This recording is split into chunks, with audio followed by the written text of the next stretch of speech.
Ladies and gentlemen, good evening. It is my hope and prayer that this video is actually going to find you guys in good health. Personally, I'm fine. Kisumu is also fantastic. Maybe you could let me know where you are watching the video from. William Samoei Arap Ruto, the President of the Republic of Kenya, is expected in Narok County on Sunday. And all Kenyans are invited to that event, apart from one man, the Senator for Narok, Ledama Olekina. Let me just read for you the invitation to that particular event, because in this video, I want us to look at why William Ruto and his allies have actually banned Ledama Olekina from this particular rally. This is what the invitation says. His Excellency Honorable Dr. William Ruto, CGH, President of the Republic of Kenya, and Commander-in-Chief of the Kenya Defense Forces, together with the Narok County Governor Patrick Ole Ntutu, invites all Kenyans for an interdenominational Thanksgiving prayer service, which will take place on the 29th day of January 2023 at Olentimama Stadium from 9 a.m. It's a prayer service. Every Kenyan is invited. The only person who is a persona non grata here is Ledama Olekina. Why do you think they have blocked him? And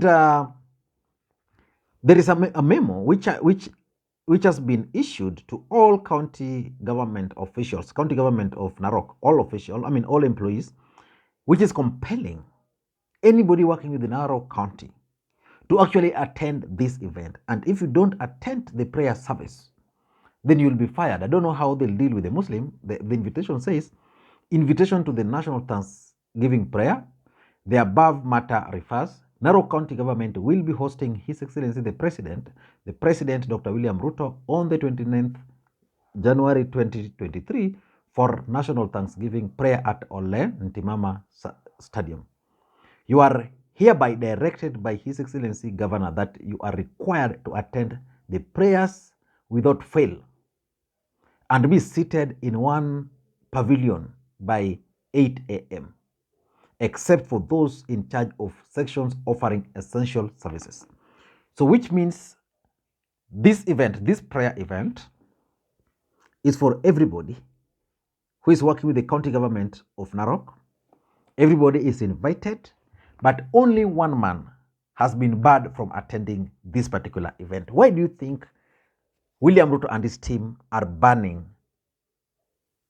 Senator Ledama from this event? Na pia wananchi wengine wa Kenya wamealikwa wote na wamekaribishwa ya kwamba mufike hapa Narok ili tuweze kuwa na hiyo service ambayo His Excellency the President atakuwa huko, na pia Deputy President atakuwa hapo, na wale viongozi wengine wote wa Kenya Kwanza watafika hapa ili tuweze kuwa pamoja siku ya Jumapili tarehe 29. Hakuna kitu tutaambia unajua yeye ni mtu wa TV, hatutakupata hapa kwa ground, atakuwa tuko TV na social media. So yeye ataomba huko kwa social media na pia kwa nini. So hakuna kitu tutaomba, tutaambia tu aendelea kaya fanya kazi yake ya Senate na sisi tutafanya. Now, why do you think they are banning or barring Olekina from this particular event? Because if it's a prayer meeting and it's a Thanksgiving, why do you think they would ban the senator from attending?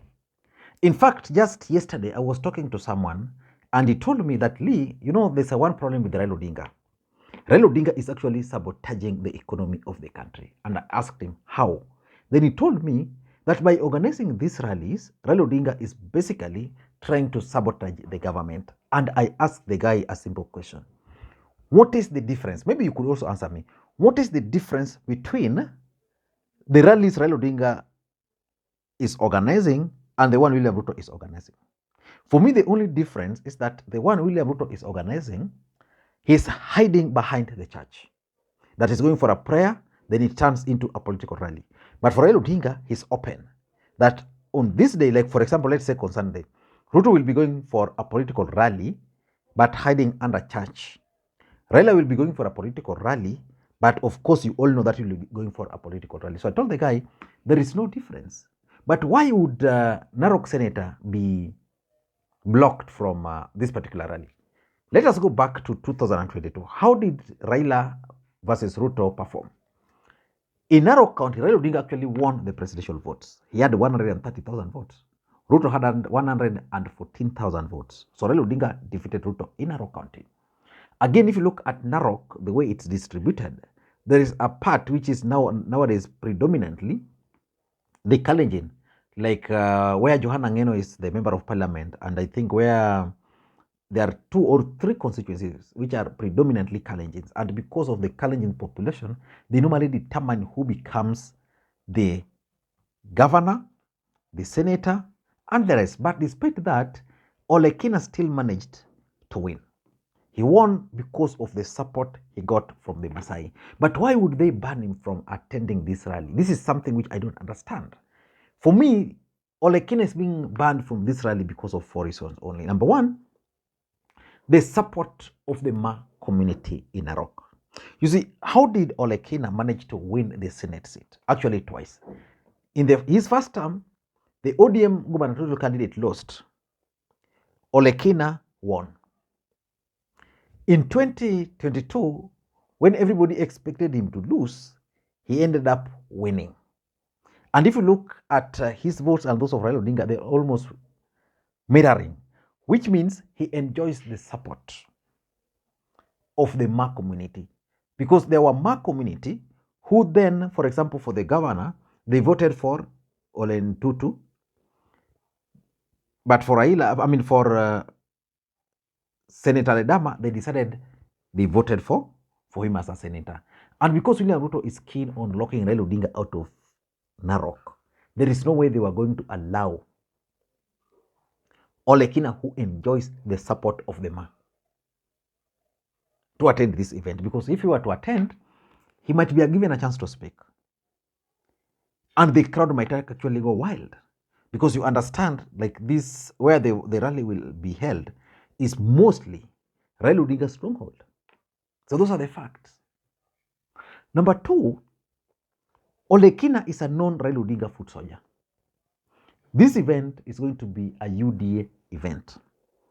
And since this event is going to be a UDA event, there was no way they were going to allow him to attend.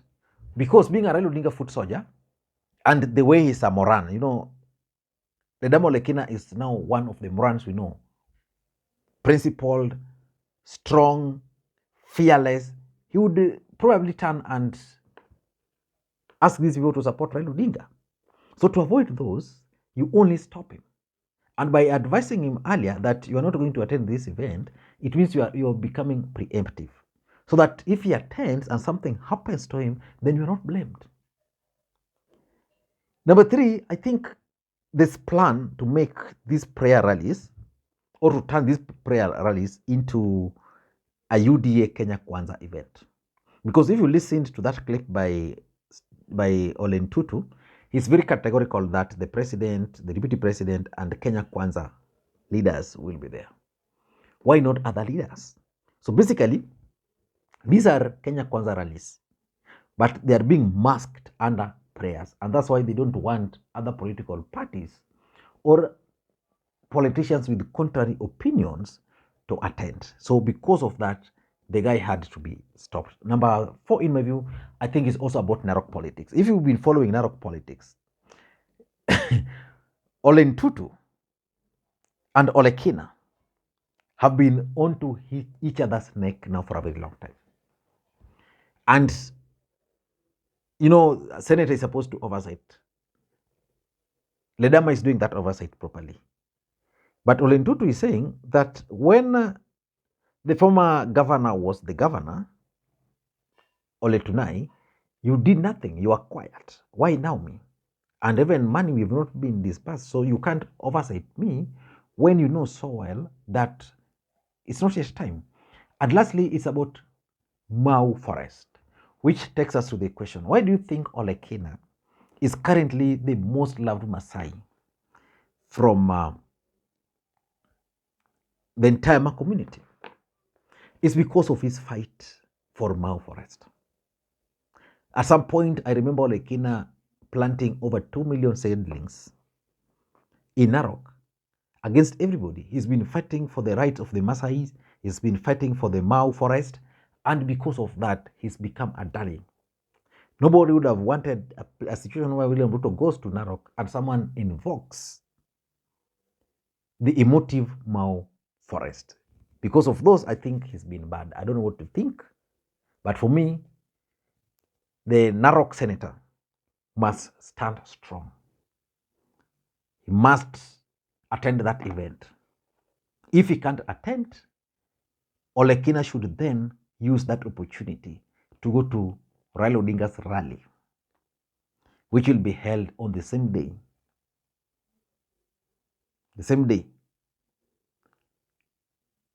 At Jacaranda grounds. I don't know what you think. That's my take. Thank you. I could be wrong. Bye-bye.